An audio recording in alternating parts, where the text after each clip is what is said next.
Hello guys, today I'm going to show you how we can use simple API call to send an email with attachment where all the values will be replaced with our dynamic variables, so everything will be built on the fly.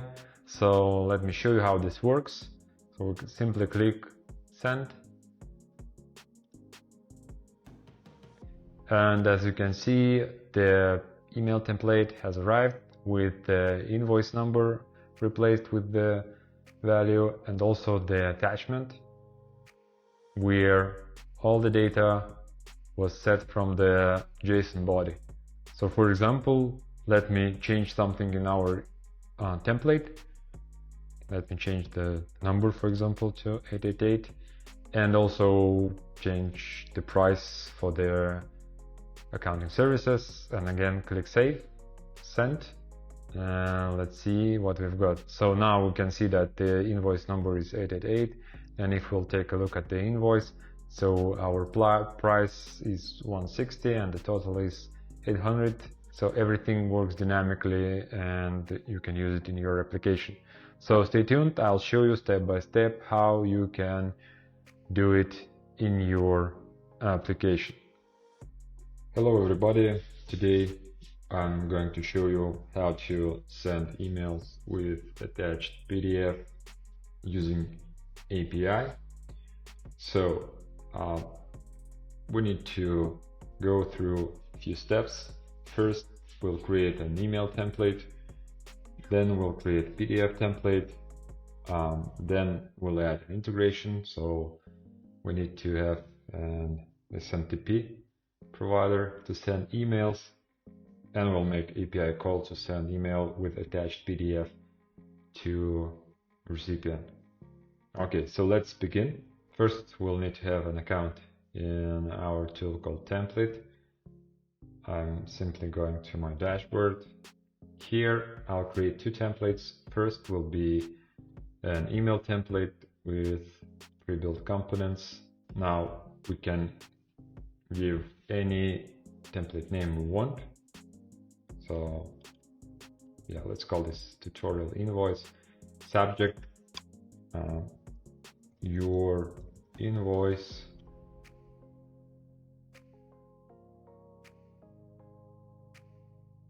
So our subject will be your invoice. This invoice number will be replaced with the actual number from API call, and then the text is ready. Now the email can contain HTML and plain text. So first let's add a plain text, the HTML.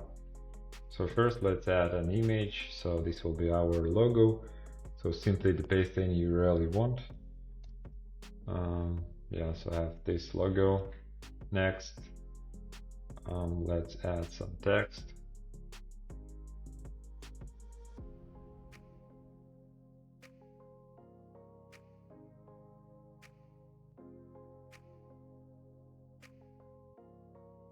So we'll use simple text for this email that says hello name. So this name will be also replaced by the actual name. Again, we'll replace this invoice number and simple text so that says that you can find this attachment. Let's copy this and paste it to the plain text. And now we can save our template. Okay, so we have one template that has type of email, and another one will be a PDF template. So let's select PDF template, and this time we'll select custom HTML. Let's click continue. Okay, so now let's name our template. Let's call this tutorial invoice, and let's add PDF at the beginning. Now we need to specify the HTML. We have created an free invoice design template, so you can use it for your business for free. And we have prepared the article with detailed explanation on how to use it, so I'll link this in the description.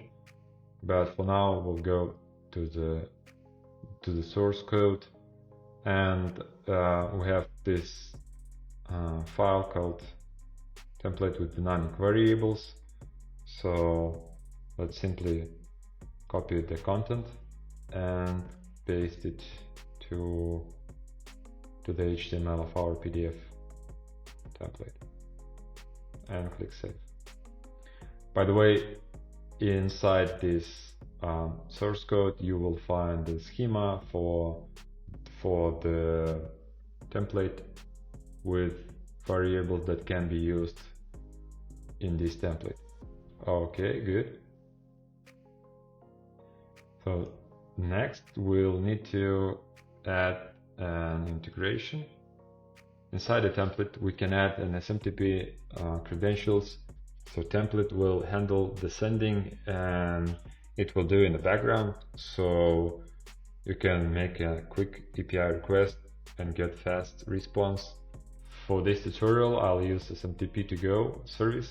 So this service allows you to send emails with your domain. I'll put the link in the description for this service if you want to get your free SMTP credentials. So you can send it up to 1000 emails per month for free. I have already created an user, so I'll use those credentials. So for the inside the integrations, let's click add new integration, and we need to specify a few parameters. First, let's add SMTP server. Next, we need to add a port. 2525 is recommended. Now let's go and click for the credentials for user. So our username will be template.com. By the way, this one can be any username you want.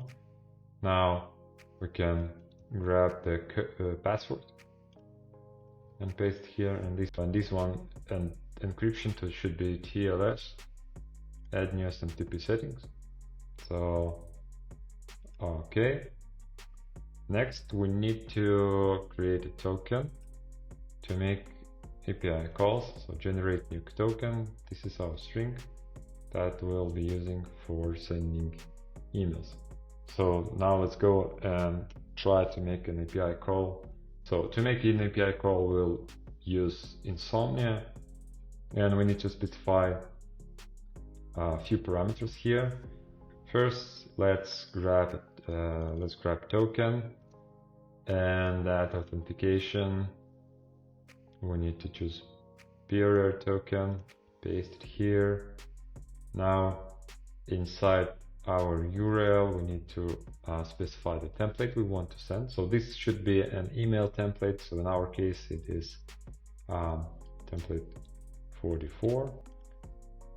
Next we need to specify the integration ID. So our integration ID will be 8. So the URL contains the template ID and the send endpoint and the specific integration that will handle the email sending. Now we have this in our JSON body. We'll use the from credentials, the from email and name for the sending. For the recipients, we can add multiple recipients here, but for now we'll use only one recipient, so we need to specify email. For this we'll use the temporary inbox to show you how this works. Yeah. By the way, recipient name is optional, so but we can specify this. Now variables, this name, as you remember, we have placed in a variable for name, so this variable will be replaced with this value John in our email. And next we need to add attachments to our emails. Those attachments are also optional, So if you want, you can send only email without any attachments. So in our case, we'll use one. So we need to grab an ID of our template. So it will be 45.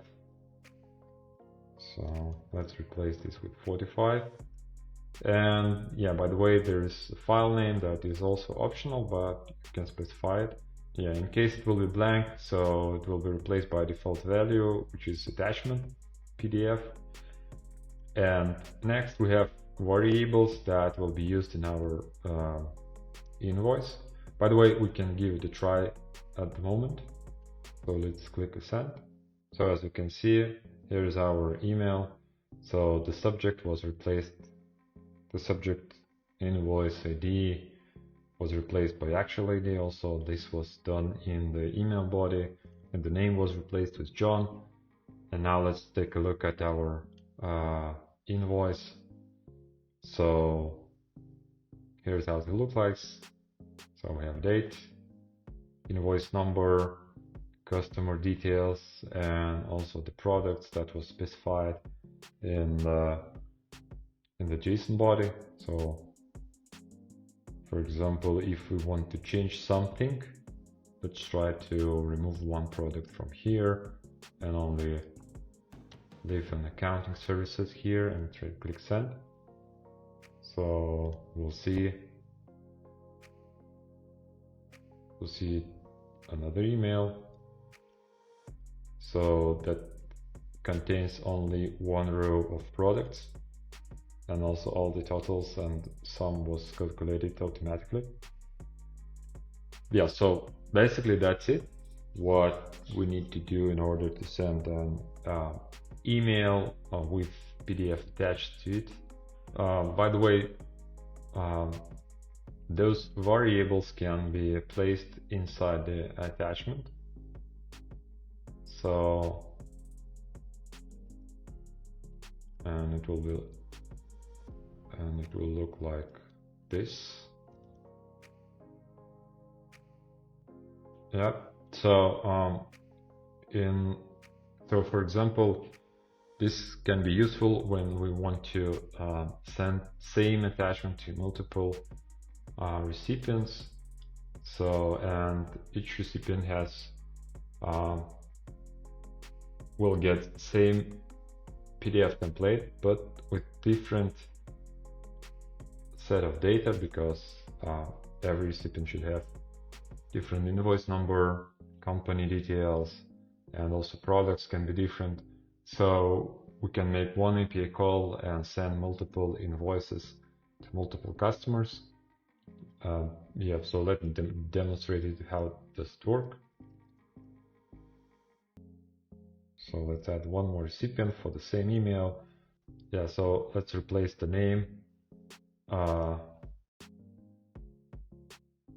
So first recipient will be Tom, and second one will be John, and also they will have different invoice numbers. One will be 12345 and another one will be 658978. Let's click send.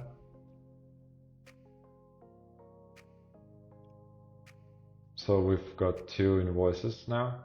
Let's take a look, and one, you can see that the name John and Tom was replaced because we were sending two emails, and same was applied to our invoice number. One is 12345 and another one 658978. With one request we have sent two emails. And by the way, as you can see, the invoice number is gone. It happened because we've moved those variables from the global to the specific attachment. So we can use these variables. For example, we can move this variable from here and move it here under the recipient. So in this case, the attachment will look for the invoice number under the variables under the recipient, and if there will be an invoice here and invoice under the attachment. So child1 will be used as main. Let's give a try for now. Yeah, so one email was sent with the invoice number in it, and another one is empty. So this happened because we haven't specified invoice number for second recipient. Yeah, so that's it for this video. I hope you will find this video helpful. If you have any questions, please leave your comments under this video. And thank you for watching. See you next time. Bye.